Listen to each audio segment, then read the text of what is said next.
صلی اللہ علیہ محمد صلی اللہ علیہ وسلم۔ رمضان المبارک کے مقدس لمحات میں اللہ تبارک و تعالی نے ہمیں زندگی کے لمحات عطا فرمائے ہیں۔ ہر سانس پر رب کی رحمت کا نزول ہو رہا ہے، بالخصوص روزے داروں کے لیے برکت ہی برکت ہے۔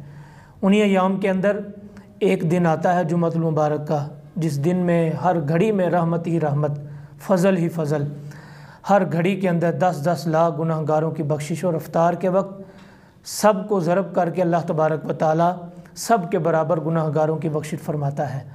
یعنی پتہ یہ چلا کہ کوئی محروم نہیں رہ سکتا، کوئی رب کے فضل سے دور نہیں رہ سکتا، لیکن رب کا فضل اگر تلاش کرے، خاص طور پہ جمعۃ المبارک کو، علماء فرماتے ہیں جمعۃ المبارک کو کوشش کرنی چاہیے ہر نیکی کو کرے، کوئی نیکی نہ چھوڑے، صدقہ دے کثرت کے ساتھ، کیونکہ صدقہ بلاؤں کو ٹالتا ہے۔ صدقہ کل قیامت کے دن جہنم کی جو آگ ہوگی اس کو بجھا دے گا۔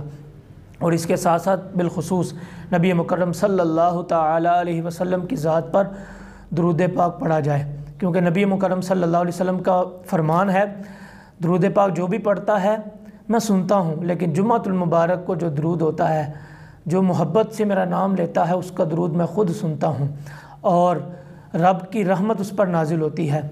تو چاشو اشراق، تہجد کے نفل، اور اس کے ساتھ ساتھ اوابین کے نفل، اور دن بھر جب موقع ملے درود پاک کی کثرت، سبحان اللہ کا ورد، رب کا نام، اور کسی کو تنگ نہ کیا جائے، جھوٹ نہ بولا جائے، غیبت نہ کی جائے، رب کا فضل تلاش کریں۔ ہو سکتا ہے کون سی گھڑی ہو، کون سا لمحہ ہو، کون سا وقت ہو کہ اللہ تبارک و تعالیٰ کے فرشتے اس وقت کے اندر ہمارا نام شامل کر لیں اور اللہ تبارک و تعالیٰ ہماری بخشش فرما دے۔